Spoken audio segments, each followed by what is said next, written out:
Welcome, everybody, and thank you for joining us on our Reactive to Proactive podcast covering the blueprint for sustained fall reduction. My name is Richard Ayres, and I'm a social care advisor at Care England, and I am delighted to have the opportunity to talk to you today about something incredibly important: time, the blueprint for sustained falls reduction in adult social care.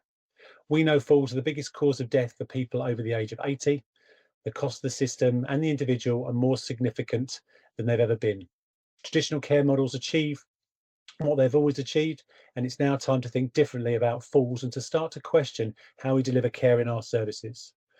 Today's session it builds directly on an earlier caring and conversation we've had about falls prevention and the shift we urgently need to see across adult social care away from reactive crisis management towards a more proactive, preventable approach using technology. We know that falls are not just incidents, they're often the tipping point into a loss of confidence, loss of mobility, deconditioning, hospital admission, and for many people, a permanent decline in quality of life. Yet too often the sector is structured to respond to after harm that has occurred rather than preventing it in the first place.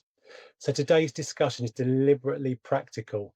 Rather than talking in theory, we are looking at real cases and a real case study from Arms Care Group, where Raj Sehgal, the group director, who will introduce himself shortly, will talk about how he and his team have applied a different model of thinking towards falls prevention.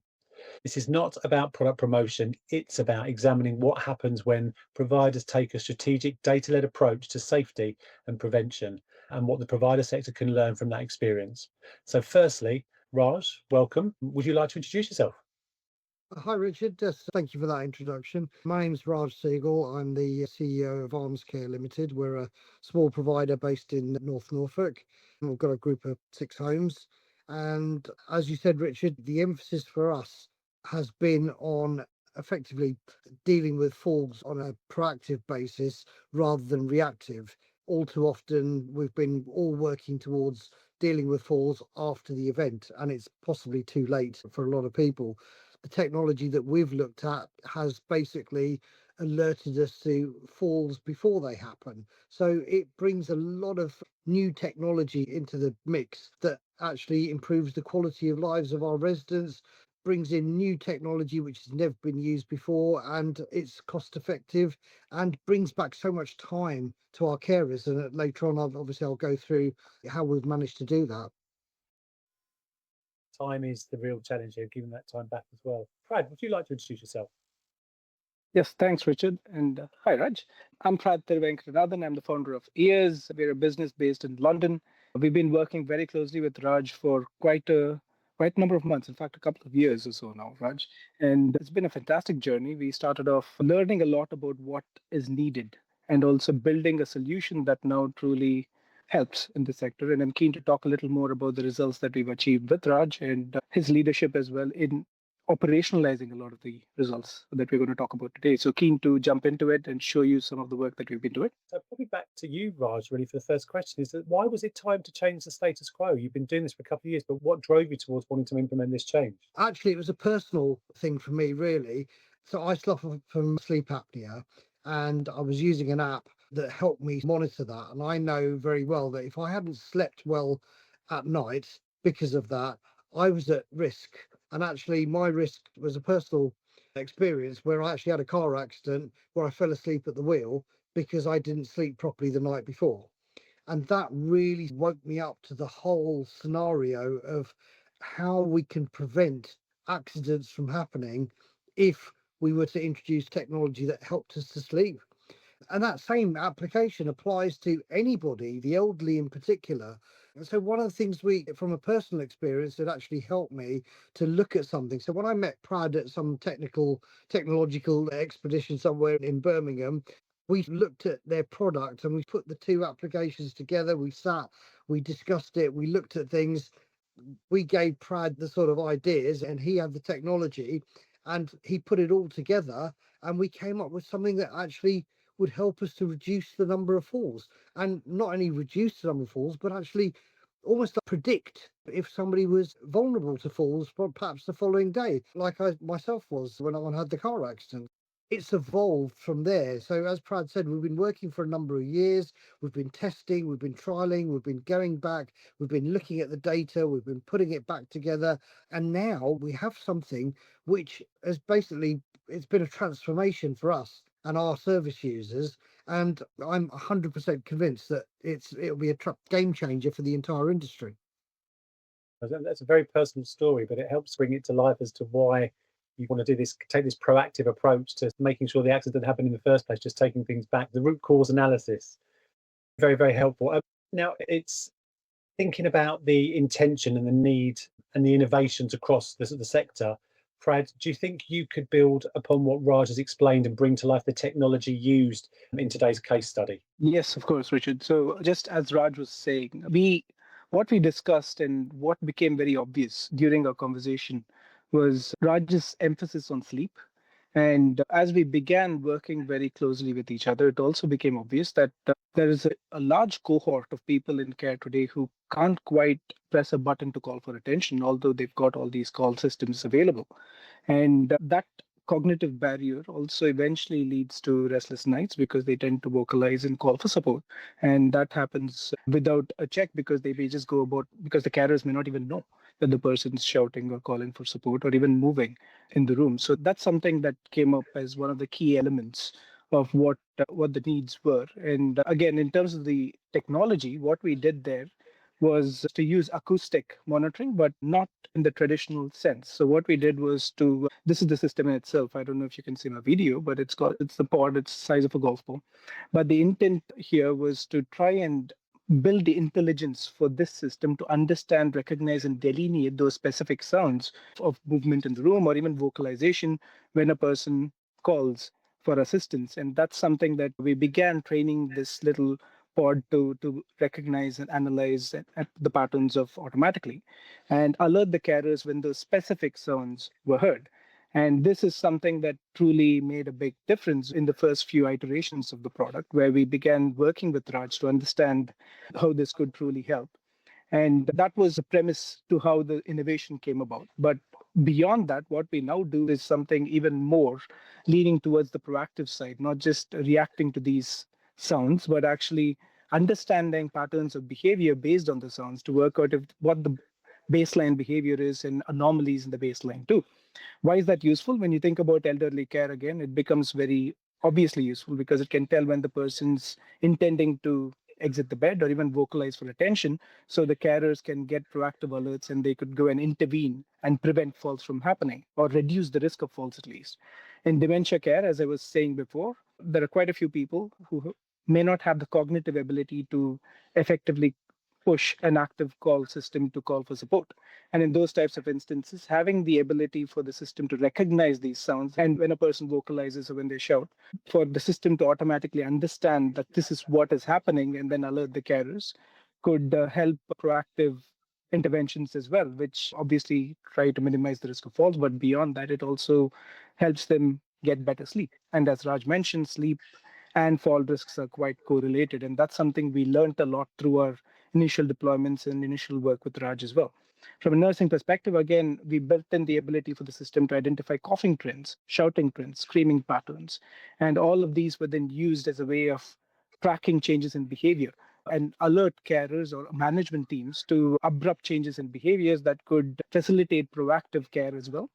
In the last conversation we had with Care England, we talked about the case study with Gold Care as well, which leaned more towards the proactive care side. But these were the core elements that we then started building the system. A lot of that was informed by the learnings that we had from Raj's homes as well, and Raj's own insights into how we would need to build those systems. One other key innovation that came through in that was a monitoring system is not about just alerting or even sending the right alerts at the right time, but also tracking whether those alerts are being used and operationalized in the care home environment. And that's when this entire concept of digitizing room checks came into the system. We then transformed this little button to recognize when once an alert is sent, how quickly are the carers going in, which rooms are being responded to, which rooms are not being responded to, and then add reporting functionalities that clearly indicate all of this in a management dashboard type environment. And this truly helped transform care practice as well. So as Raj will go into more detail soon, it truly helped reduce the risk of falls, and you would see what sort of an impact it has had in Raj's own homes. But we began tracking over an 80% reduction in falls across the portfolio in the 2025 deployments that we did, which was an amazing achievement for us because we then began understanding that this is the, recognizing the intent behind bed movement or vocalization would truly make a tangible difference in moving from a reactive environment to a proactive sort of approach. And because we were tracking these checks as well, it became very obvious that evidencing becomes a key part of any care facility. And we were able to evidence the fact that carers were responding not just 20% faster, but 20 times faster than a traditional 2-hour room check. And again, these are numbers we would show as part of this demonstration. Even in Raj's own homes, we're going to walk through Terrington Lodge and Docking House, where these numbers have been achieved consistently, not just over a couple of days or a couple of months, but over a period of about a year or so. So you're going to see a lot of that impact coming through. And the most important achievement, in my opinion, is the improvement in sleep. I think sleep is such an underrated problem. And if we are able to do anything here to truly help improve the person's quality of life, it can make a world of a difference in care. And I think this is going back to what Raj was saying before, putting the onus on sleep and understanding how we can best optimize that was one of our key areas of study as well as we improved upon our offer with Raj. And that's something I would love Raj to maybe comment upon, starting with the journey that we've had at Terrington, Raj. Yeah, I guess typically in a care environment like ours, at night time, we would conduct hourly checks on our residents at night to make sure they were asleep, comfortable. And what we found was that you'd go in, you'd open the door, you'd have a look, you'd maybe check them.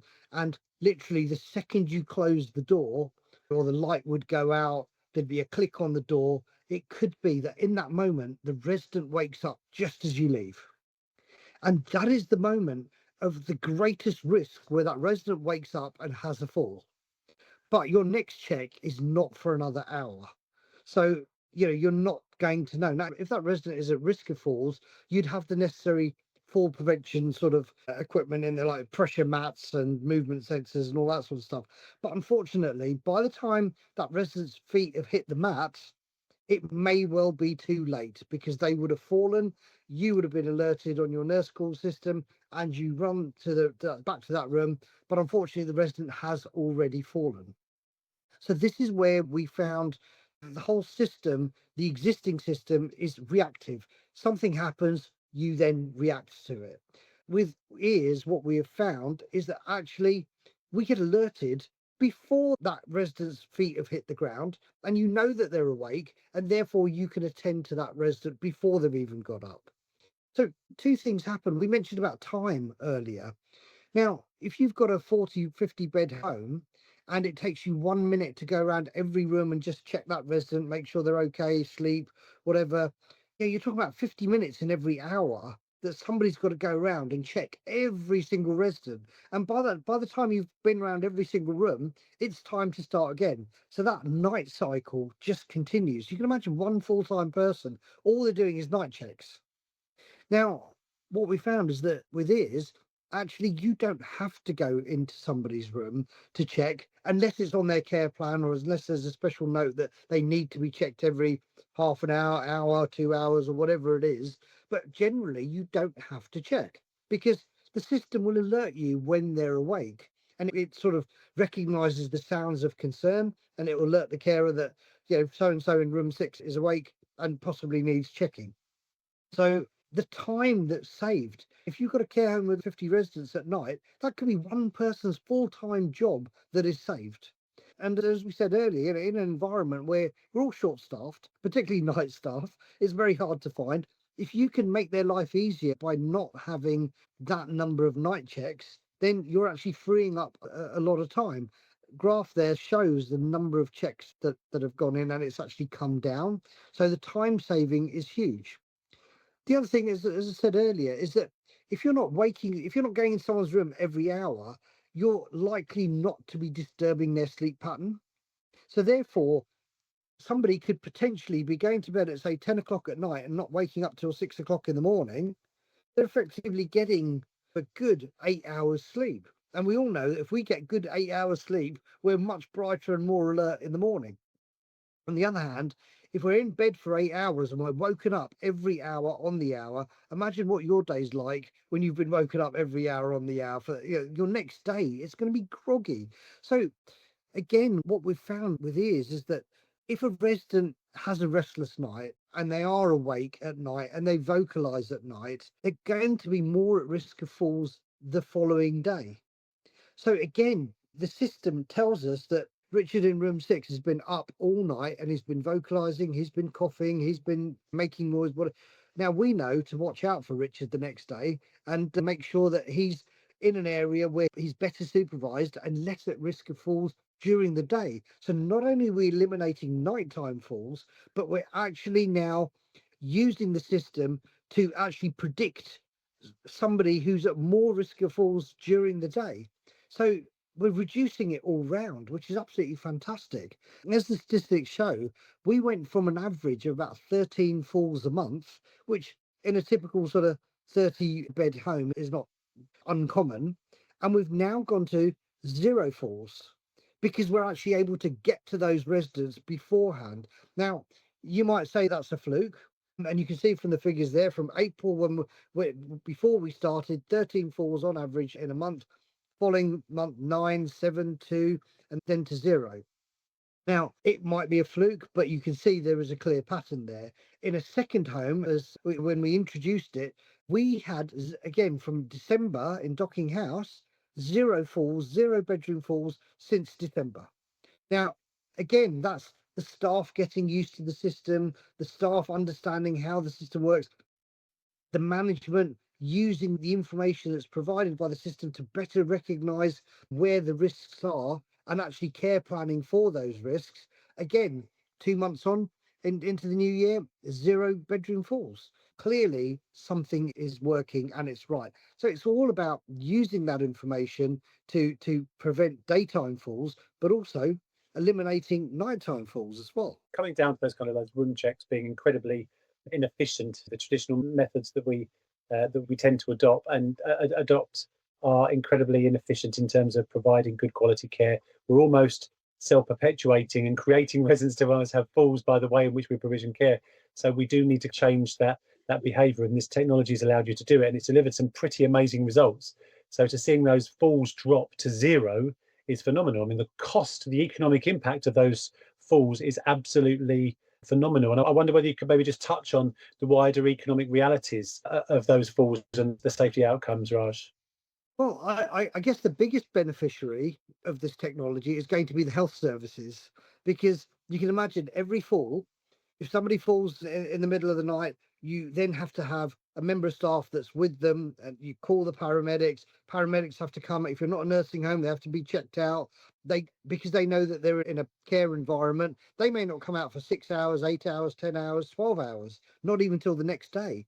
In which case, you've got a member of staff that's sitting with that person. So just the cost of not having to do that is quite considerable. The other issue is that, if people don't have falls and they're not ending up in hospital, then the cost of the health services is whatever it get cost of calling out paramedics, the health services, the beds that are taken up, the fact that somebody is likely not to return back to the home if they've had a fall and end up in a nursing environment as opposed to back in the care environment. There is a cost to that as well. So I guess from our perspective, it's not just the time saving, it's not just the saving to the health services, but also from a care perspective, that we are providing far better quality care for our residents. And if we can demonstrate that, then those residents are with us for longer. And therefore, there is a cost benefit to that as well. Out in the community, if people realise that actually you've got residents that are at risk at falls and you've got the technology that can reduce that risk, then you are more likely to get those residents into your home than into a home that hasn't got that technology. So there are so many unwritten benefits to this in terms of cost and savings. I would be hard pushed to put a figure on it, but I think just the whole change in the way that we react to this and how we look after our residents is a game changer. But bottom line, you're providing a better quality of care to the residents. So residents are happier, healthier, living better lives. The care home itself is making efficiencies. It's got more efficient staffing. It's more proactive. It's less reactive. It's more efficient as an organisation. The NHS is saving money because we've got less of those paramedics coming out, less ambulance calls, less admissions to hospital. So no one loses as a result of this. It just created efficiency throughout the whole process. And bottom line, the most important thing is we provide better quality care to those that we're looking after, that's the main benefit for us, isn't it? Absolutely. And it's the quality of care that is key here. People not being injured, people not falling over, people not ending up in hospital. That is what we do. Our job is to care for those residents the best we can. And this system actually allows us to do that. And it demonstrates quite clearly 13 people didn't fall last month that would have fallen if we had not had this system in. And this is in a home with 25 residents. So that's what's that? Over 50%. And that is a massive, massive impact on the home. That means the difference between putting 4 carers on at night and 3. Because again, the system will allow you to monitor their quality of sleep and far better than any human intervention will.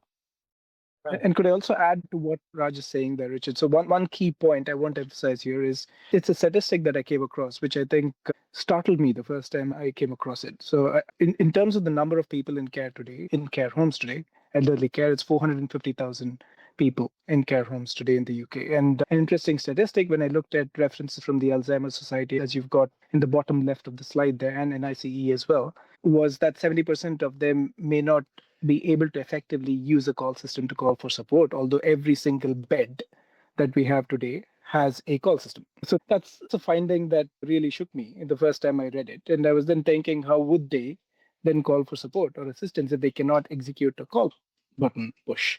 So that's when the passive monitoring and the whole regulatory angle came in. And I was trying to understand the CQC regulation 12.9 and all of these things. I was reading through all of those to understand how we now need to better help. So you mentioned the quality of life and the transformative impact on the quality of life, Richard. And Raj mentioned how that he's seen it in practice here as well. And I think fundamentally, this comes with the ability to alert carers for specific events, including vocalization, so including kinetic movement, including all of those things. So it's an engineered solution for this challenge, I think. It's so understated as a problem, but I think that's one of the key reasons why you also end up having falls. If you don't have an ability or a method in which people know when assistance is required, why would they go in? So there is that too. Absolutely. And I think, from Raj, from your perspective, just there is a commercial, there's a cost to implementing technology, and providers need to think about where they invest money. There's a lot of technology out there. Where are they going to focus their money? So, I mean, how did you view the technology spend? What was your kind of like decision process, and how did you end up on what justified the return on investment for you? We looked at a number of products that are out on the market, and again, most focus on reactive measures in terms of it's something happens and then you attend. So quite often it's too late. This is preventative. And I think for us, that is the key. It's the time element. Now, in one particular home, we had staff meetings. So we need another person on at night. We need another person on at night. And you work out the cost of putting on somebody on for 12 hours, 365 days a week. You're looking at an additional several £100,000. People don't realise that. It's 70, 80 hours a week extra throughout the year. That's what it costs us. The fact that we've had Earzz in and now got those very same staff saying, actually, do you know what? We're quite happy. We're content because we don't have to do these things. We don't have to go out and check this every hour. That saved us just in time element alone, and also staff satisfaction as well, because again, they're not rushed off their feet. So when you start looking at the sort of cost benefit analysis or return on investment, it's not just the time saved, but it's also the fact that your staff are less pressured. So many things come into it. And then you've got other systems where they're like £1,000 a unit. And you think, so if you've got like 100 beds, you're talking about £100,000 investment. Whereas here you could be talking like a pound a day to save somebody's life. Now, if it's £1 a day to save somebody's life, that's 300 odd pounds a year. It's a minuscule amount. If you had to spend that just to save somebody's life that could have fallen, broken a hip, ended up in hospital and possibly passed away with other conditions related to that one fall. Now, it's a no-brainer, and that doesn't count the cost of, if you spend a night in A&E or an intensive ward care unit, it's well over £1,000 a night. So a prevention of one fall could save you tens of thousands of pounds in terms of paramedic costs, hospital stays, the entire cost of the health service. Preventing one fall will pay for the whole system. And that makes it's a very compelling argument. It's not just I mean, it's going to impact your occupancy. Your occupancy is going to be stronger as a result of it. You've got reputational damage, which is reduced. You've got the proactive element of providing care. Financially, it makes sense. Nobody loses out of implementing this form of technology. So, as far as you're concerned, it's a great investment because it pays for itself in no time at all. It's an absolute no-brainer, Richard. I've been looking at it for a couple of years now, and everything that we've gone back with, every concern that we've had, every idea that we've come up with, that we've discussed with the Earzz team, they've managed to implement, not in weeks, in days, sometimes same day. And that could be things like, we've got somebody in room 6 that vocalizes during the day. Can we pick up those sounds? Sounds, as Dr. Prad mentioned, that you've got people that haven't got the capacity to press a call bell when they need assistance. Now, in an environment where you've got challenging behavior and severe dementia, you might have somebody sitting in their room and somebody else comes in. Just that noise and that vocalization can be picked up by Earzz as a sound of concern. So there's so many other benefits, not just the fall prevention.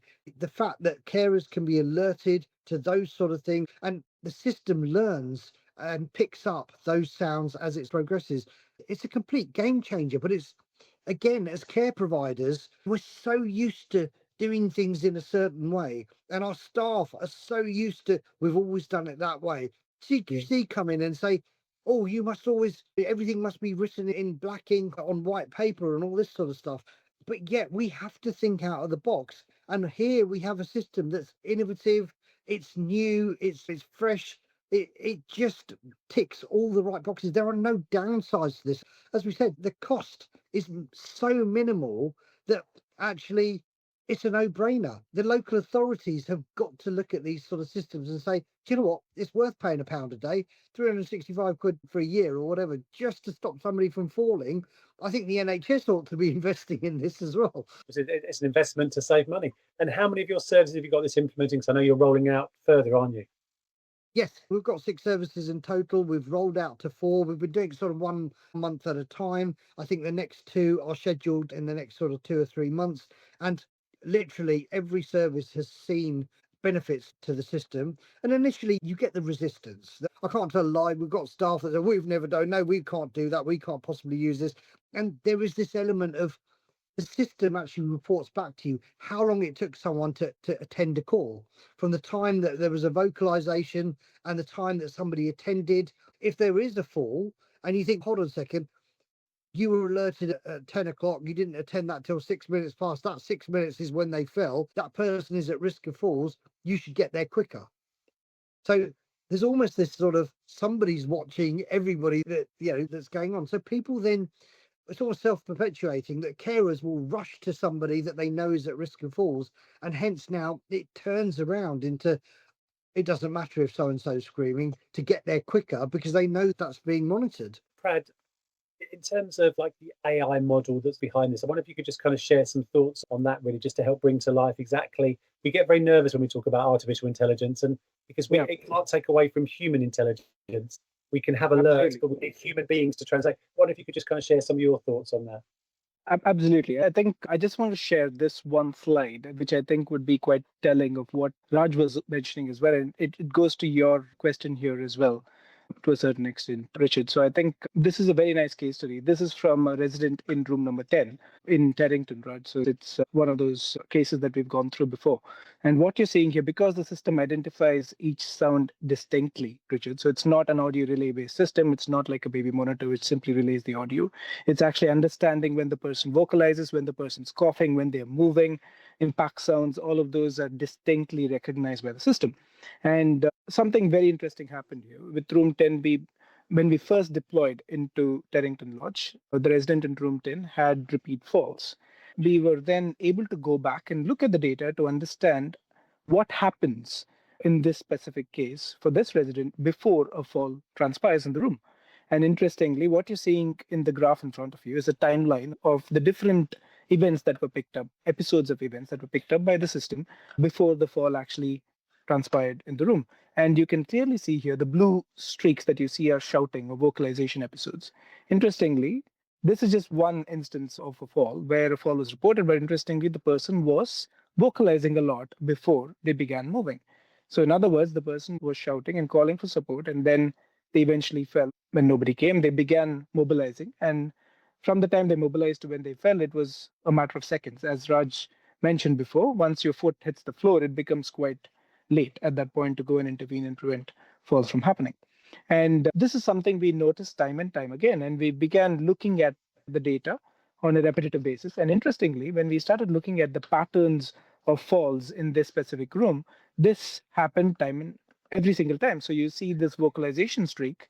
And in all of those fall instances, we began seeing this pattern of behavior where the person vocalizes a lot before the fall instance. And so what we did was we then worked with Vicky, who's the manager there, to change the alerting sequence. So every time the person vocalizes, we would prioritize or triage the alert from the room. This alert would now sound different to any of the other alerts from other rooms that the carriers would receive. So they know it's a priority. It would sound like a siren in their phones. So they would intervene very quickly to prevent or reduce the risk of incidents. And interestingly, the moment we introduce this method, this happens. The falls begin dropping and the repeat faller stops falling. And then all of a sudden, you end up having a much safer environment. And we began doing this in an autonomous fashion from this learning that we just had to work out. We let the system now uncover a change in the baseline behavior. So if the person is now vocalizing more in a specific night compared to their usual baseline, the system automatically uncovers that information. It then triages the alerts from that room because the risk of falls may be higher because the person hasn't slept very well the very next day. So the system now does all of this autonomously. It understands all of this and it feeds that information into care planning systems as well. So we integrate with CMS solutions like PCS and Care Vision, and this becomes quite useful from a proactive care angle. Again, the entire point here is not to be reactive, but to move our industry into a more proactive culture and facilitating that by giving these behavioral anomaly information straight into care planning systems can truly help as well. That's something that we do too. By isolating the behaviour, you can then compare it to the baseline, you can address the need, and you can reduce the fall. So that's the process. It's phenomenal, and it's actually quite simple in terms of what you've done. Obviously, it's a very complex system, but you've made it sound quite simple.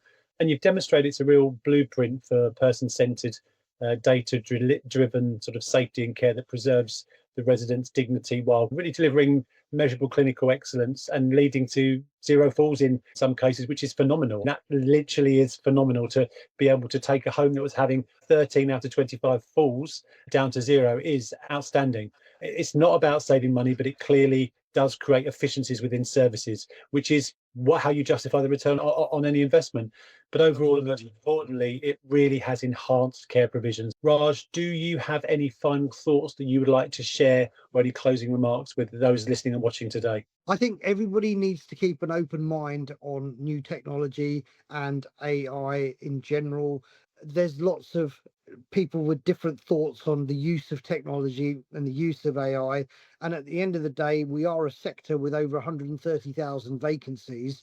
Now, if we can use some technology, something new, thinking out the box to actually bring that technology into a sector which is very traditional in its operation, I think we can make significant savings and we can demonstrate to our commissioners and we can demonstrate to people that monitor our services like CQC that actually we don't necessarily need the 10 people on shift because we've got equipment and technology that is beginning to bring the needs of our day-to-day operations down.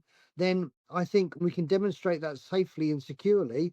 Then I think we can all move forward and we can sleep better at night and our residents can sleep better at night. We don't have to take people off of shifts. We can just use those people to do things with those that maybe are awake or those that are supported and provide better quality care. Brad, do you have any closing thoughts you'd like to share with everyone today? A lot of what I wanted to say is what Raj has already spoken. So I truly echo Raj's thoughts here as well. We are here as a provider of technology to try and support the industry. So leaders like Raj definitely influence what we do. And that's what we want. We want to keep building upon the solution. We want to keep improving the solution on a regular basis as well. So if you would like to learn more about what we do, see some of the see the system in action, see a live demonstration, there's a little QR code there, or you can visit our website and or even connect directly with me. I'm sure Richard can pass on my contact details as well. Keen to connect with you all and take it from there. What the case studies we've discussed today really illustrate is that there's something much bigger than just technology. It demonstrates that what happens when providers move away from existing traditional methods, away from accepting falls as inevitable, and instead asks the harder question about prevention, evidence, and accountability, and using data and technology to make better decisions, more about how traditional approaches to care can be challenged to enhance the overall care delivery and the resident experience, and potentially create efficiencies across the system. And that's what it's about. If we do what we've always done, we'll get what we've always got. So we need to think outside the box and look at things differently to create these solutions. There is no single solution to falls in social care. People will always fall, but I think what you've evidenced, Raj, at Arms Care is that experience does show is that with the right mindset, the right data, and the willingness to change traditional practices, outcomes can change meaningfully for residents. For care home leaders and for clinicians watching or listening to this, the key question is not should you buy a system, but rather when are you going to look at these systems and solutions to help you provide a more efficient, more effective service. We need to think about, are we still organised around responding to harm, or are we generally structured as organisations to prevent it? That's a question I think providers really do need to reflect on. So Raj and Prad, thank you both very much for today. I know we're not promoting any specific system here. We're talking about the opportunity to use kind of data and technology to change and shift the direction of thinking. But the transparency is exactly what the sector needs. More time to help providers make their own decisions and come to that realization that technology can help really solve those problems. And we will, of course, ensure details of what's been discussed today accompany copies of the recording along with the slides. I think it'd be really helpful to share those. And of course, we'll absolutely share contact details for those who might want to reach out directly. But I just want to say a huge thank you to both of you today, and a huge thank you to everyone watching and listening today. Thank you very much. Thank you. Thank you, Richard. Thank you, Raj. Thank you.